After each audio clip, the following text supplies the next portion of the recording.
Baik, bismillahirrahmanirrahim. Assalamualaikum warahmatullahi wabarakatuh. Alhamdulillahi rabbil alamin. Alladzi nahmaduhu wa nasta'inuhu wa nastaghfiruh wa na'udzu billahi min syururi anfusina wa min sayyiati a'malina. May yahdihillahu fala mudhillalah wa may yudlilhu fala hadiyalah. Asyhadu an la ilaha illallah wahdahu la syarikalah wa asyhadu anna sayyidana Muhammadan abduhu wa rasuluh sallallahu alaihi wasallam la nabiyya wa la rasula ba'da amma ba'du. Hadirin hadirat rahimakumullah. Alhamdulillah, kita bersyukur kehadirat Allah Subhanahu wa taala di siang yang berbahagia ini. Allah mudahkan langkah kaki kita sehingga kita bisa sama-sama melaksanakan salat zuhur berjamaah, kemudian bisa sama-sama duduk sebentar mendengarkan kajian. Mudah-mudahan setiap amal ibadah kita diterima oleh Allah Subhanahu wa taala hendaknya. Amin ya rabbal alamin. Allahumma shalli ala sayyidina Muhammad wa ala ali sayyidina Muhammad. Kita berselawat kepada baginda Nabi Shallallahu Alaihi Wasallam beserta keluarga beliau, para sahabat beliau, dan orang-orang yang senantiasa mengikuti sunnah dan ajaran beliau. Mudah-mudahan kita semua nanti di yaumil akhir diberikan syafaat oleh baginda Nabi Shallallahu Alaihi Wasallam hendaknya. Amin ya rabbal alamin. Hadirin sidang jamaah zuhur yang dimuliakan oleh Allah Subhanahu Wa Taala. Tidak terasa hari ini kita sudah berada di tanggal 6 Ramadan 1442 Hijriah. Artinya sudah 6 hari kita melaksanakan ibadah puasa di bulan Ramadan. Ada satu pertanyaan yang perlu kita tanyakan kepada diri kita masing-masing. Sudahkah kita maksimal dalam 6 hari bulan Ramadan ini? Sudah atau belum? Itu harus kita pertanyakan kepada diri kita. Kita bersyukur. Alhamdulillah Allah berikan kita usia. Allah berikan kepada kita kesempatan sehingga kita bisa bertemu dengan bulan Ramadan tahun ini. Nah, kesempatan yang Allah berikan ini, mari kita gunakan sebaik-baiknya. Mari kita gunakan bulan Ramadan ini diisi dengan ibadah-ibadah kepada Allah Subhanahu wa taala. Karena kata Nabi Shallallahu alaihi wasallam, "Bu'dan liman adraka Ramadan falam yughfarlah." Jauh dari rahmat Allah orang yang bisa bertemu, Allah pertemukan dengan bulan Ramadan, tetapi selesai Ramadan Allah tidak ampuni dia. Maka karena itu kita berharap ya, mudah-mudahan bulan Ramadan ini kita bisa maksimal sehingga di akhir Ramadan nanti Allah ampuni segala dosa kita. Karena begini hadirin, andaikan di bulan Ramadan saja kita tidak bisa mendapatkan ampunan dari Allah Subhanahu wa taala, maka bagaimana nanti di bulan-bulan yang lain? Di bulan Ramadan saja kita tidak bisa, apalagi bulan yang lain. Karena itu, mari kita maksimalkan ibadah kita, ya. Kita introspeksi diri kita selama 6 hari ini sudah maksimal atau belum. Maka karena itu pada kesempatan siang yang berbahagia ini, karena waktu yang diberikan tidak lama, saya ingin mengulas setidaknya ada 6 amalan yang perlu kita perhatikan dalam Ramadan ini. Yang pertama tentu puasa. Puasa ini kan kewajiban. Ya ayyuhallazina amanu kutiba alaikumusiyam. Wajib kita berpuasa.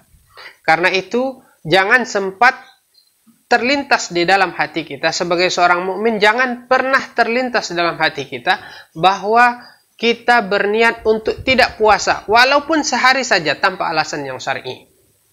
Karena kata para ulama, apabila kita menyengaja tidak puasa sehari saja tanpa alasan yang syar'i, kemudian kita ganti puasa 1 hari tersebut dengan kita berpuasa 1000 hari di bulan-bulan yang lain, maka pahala 1 hari kita puasa di bulan Ramadan tersebut lebih besar dari pahala kita berpuasa sunnah kita ganti dengan 1000 kali 1000 hari di hari yang lain. Maka karena itu mari kita niatkan dalam hati ikhlas karena Allah bahwa kita akan lengkap puasa tahun ini. Dan puasa benar-benar karena Allah, ikhlas. Man shoma ramadanan imanan wahtisaban ghufira lahu ma taqaddama min dzambi. Begitu sabda Rasulullah. Barang siapa yang berpuasa dengan penuh keimanan, penuh perhitungan, ikhlas karena Allah, Allah ampuni dosanya yang telah lalu. Maka karena itu puasa harus benar-benar puasa. Tidak hanya puasa secara zahir saja, tetapi juga puasa secara batin. Tidak hanya sekedar puasa dari menahan apa yang membatalkan saja, tetapi juga menahan diri dari apa-apa yang membatalkan amalan ibadah puasa kita. Karena itu, Imam Al-Ghazali rahimahullah itu membagi puasa menjadi 3. Yang pertama namanya puasa awam. Puasanya orang kebanyakan. Yaitu orang yang puasa di mana dia hanya sekedar menahan diri dari makan dan minum serta apa yang membatalkan puasa. Itu saja. Dan ketahuilah, puasanya orang awam ini tidak ada artinya. Hanya sekedar pelepas hutang saja. Itulah yang dikatakan oleh Rasulullah SAW. Kam min sa'imin laisa lahu min siyamihi illal ju'i wal atas. Banyak orang yang berpuasa tetapi tidak mendapatkan apa-apa dari puasanya kecuali haus dan lapar saja. Ini puasa yang pertama, puasanya orang awam. Mudah-mudahan kita tidak termasuk kepada puasanya orang awam ini. Yang kedua, puasa ruh khawas, puasa orang yang khusus. Di mana orang itu tidak hanya sekedar menahan dirinya dari apa-apa yang membatalkan puasa, tetapi juga menahan dirinya dari apa-apa yang membatalkan amalan ibadah puasanya. Dia menjaga matanya, ya. Dia jaga dari apa-apa yang dilarang oleh Allah. Dia jaga lidahnya dari apa-apa yang dilarang oleh Allah. Dia jaga tangannya dari apa-apa yang dilarang oleh Allah. Dia jaga perutnya dari apa-apa yang dilarang oleh Allah Subhanahu wa Ta'ala. Ini sangat penting. Karena sejatinya puasa itu menjaga kita. Makanya kata Rasulullah SAW, as-siyamul junnah, puasa itu adalah perisai, penjaga kita dari apa-apa yang dilarang oleh Allah Subhanahu wa Ta'ala. Maka karena itu terutama yang muda-muda, perhatikan apa yang kalian lihat di tempat-tempat yang sunyi, HP. Ya, kalau memang bukan hak mata kita untuk melihatnya, nggak boleh, jangan dilihat. Ada aurat anak gadis orang kelihatan, jangan dilihat. Karena itu nggak usah banyak main Facebook, nggak usah banyak main IG, nggak usah banyak main TikTok, apalagi main TikTok. Sudahlah. Itu menghapuskan amal-amalan ibadah puasa kita. Nah, jangan sampai kita puasa tapi kita tidak mendapatkan apa-apa dari puasa kita. Maka karena itu, setidaknya kita puasa termasuk golongan yang kedua ini. Puasa orang-orang yang khusus, yang dia puasa secara zahir, dia secara dari membatalkan, dari apa-apa yang membatalkan puasa dia jaga, tapi dia juga menjaga dirinya dari apa-apa yang membatalkan amalan ibadah puasanya. Dia jaga matanya, dia jaga tangannya, dia jaga perutnya, dia jaga telinganya, dia jaga mulutnya, dan lain sebagainya. Yang ketiga, puasa khawasil khawas. Yaitu orang yang tidak hanya menjaga itu semua, tetapi juga menjaga hati dan pikirannya. Nah, ini puasanya orang-orang yang sangat khusus sekali.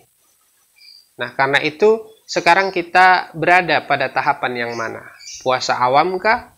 Puasa khusus kah? Atau puasa yang untuk orang-orang yang lebih khusus lagi? Nah, setidaknya kita berada pada tahap yang kedua. Nah, ini yang disebut dengan puasa tidak hanya puasa secara zahir, tetapi juga puasa secara batin. Orang yang benar-benar berpuasa, ingat, ya, dengan yakin dia bahwa Allah akan ampuni segala dosanya, kemudian dia ikhlas karena Allah, maka Allah akan ampuni dosanya. Jadi ketika Ramadan selesai, Allah ampuni dosanya. Itu yang pertama. Benar-benar kita berpuasa. Ini baru mumpung sampai hari ke-6. Kita introspeksi diri, kita benar-benar sudah berpuasa apa belum. Yang kedua, salat tarawih. Ini amalan yang penting kita jaga. Kata Rasulullah SAW, "Man qama Ramadanan imanan wa ihtisaban, ghufira lahu ma taqaddama min dzambi." Barang siapa yang mendirikan malam sholat tarawih, menghidupkan malam dengan bacaan Al-Quran, zikir, dan lain sebagainya, maka Allah ya akan ampuni dosanya yang telah lalu. Syaratnya iman wahtisaban, beriman ikhlas karena Allah Subhanahu wa taala. Maka karena itu saya perlu sampaikan bahwa sholat tarawih itu hanya ada di bulan Ramadan. Maka kalau kita sekali saja tidak sholat tarawih, dia tidak bisa diganti di hari-hari yang lain. Tidak bisa diganti di bulan-bulan yang lain. Karena itu jangan sampai menyesal. Jangan sampai menyesal. Nah, ini baru sampai hari ke-6. Apakah sudah ada bolong sholat tarawih kita? Maka tanya diri kita. Tanya diri kita. Ingat, ikhlas karena Allah. Nah, kalau orang yang ikhlas sholat tarawihnya itu ikhlas ya dia nggak akan gerutu. Jadi kalau seandainya lebih setengah jam, ada yang 1 jam, itu aman aja. Karena dia benar-benar sholat itu karena Allah. Bukan karena untuk formalitas. Bukan karena takut sama siapa-siapa. Itu yang kedua. Salat tarawih. Yang ketiga, perhatikan bacaan Al-Quran kita. Kita tahu bahwa bulan Ramadan itu adalah Sahrul Al-Quran. Ya, bulannya Al-Quran. Bulan di mana diturunkannya Al-Quran. Nah, kata sebagian ulama, bulan Ramadan itu mulia karena di sana ada Al-Qur'annya. Karena ia disebut dengan Sahrul Quran, maka dia menjadi mulia. Segala sesuatu yang ada di belakangnya embel-embel Al-Quran, maka dia mulia. Rumah kalau dia sudah jadi rumah Quran, mulia. Orang kalau sudah jadi orang yang Al-Quran, hafizul Quran, maka dia mulia. Maka karena itu kita harus mengkaitkan diri kita dengan Al-Quran. Maka Al-Quran ini ada hak-haknya pada diri kita. Apa hak-hak Al-Quran? Pertama dibaca, kemudian dipelajari, kemudian diamalkan. Nah, kalau kita tidak bisa mempelajari, tidak bisa mengamalkan, paling tidak dibaca dulu.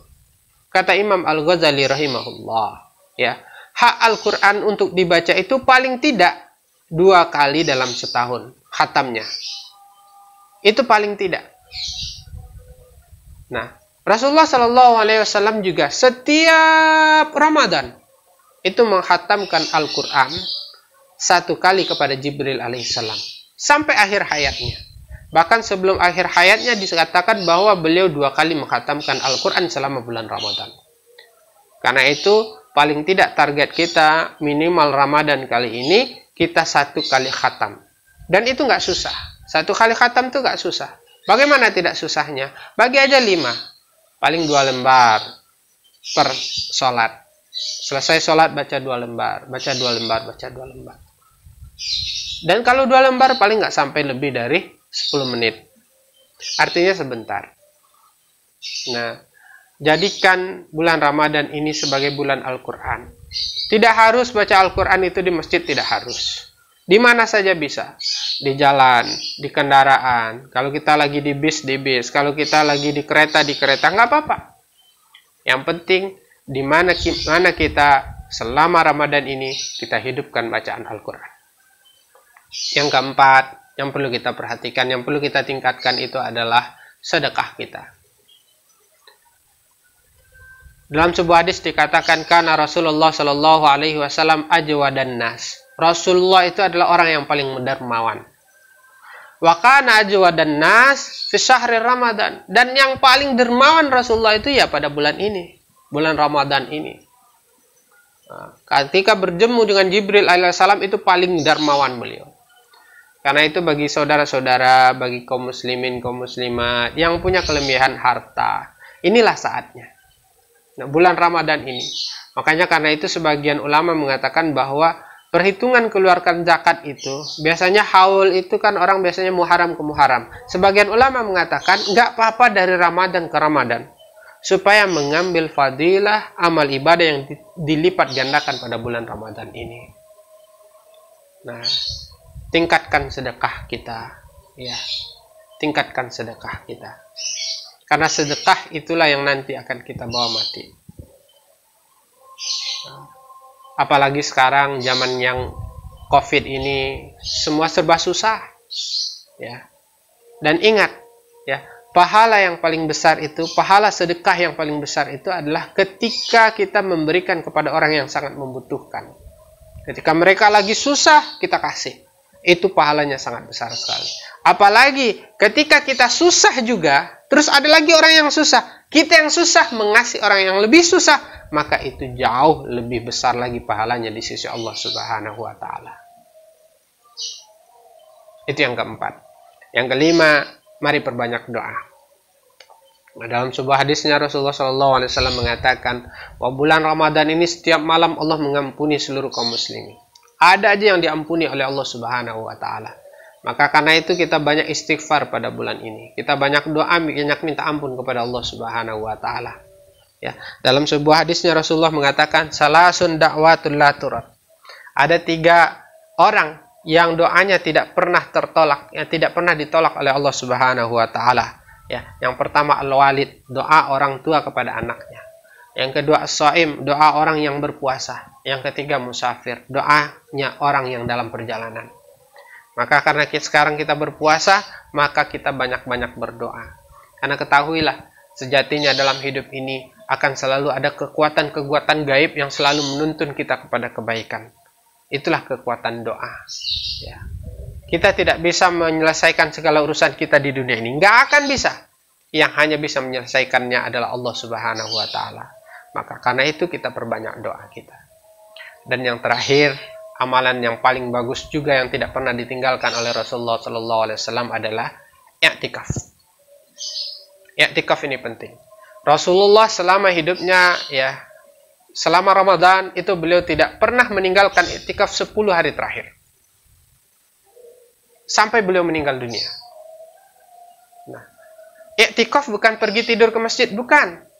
Tapi i'tikaf itu adalah di mana seseorang mengikhlaskan hati, ya, mengambil hikmah, pergi ke pojok masjid, ibadah, zikir, baca Al-Quran kepada Allah Subhanahu wa Ta'ala. Karena ini kita masjid komplek, tidak harus tidur di masjid, tidak. Silakan datang jam 1 malam datang, jam 1 nanti i'tikaf sampai jam 3 pagi, atau jam 2 malam nanti i'tikaf sampai setengah 4.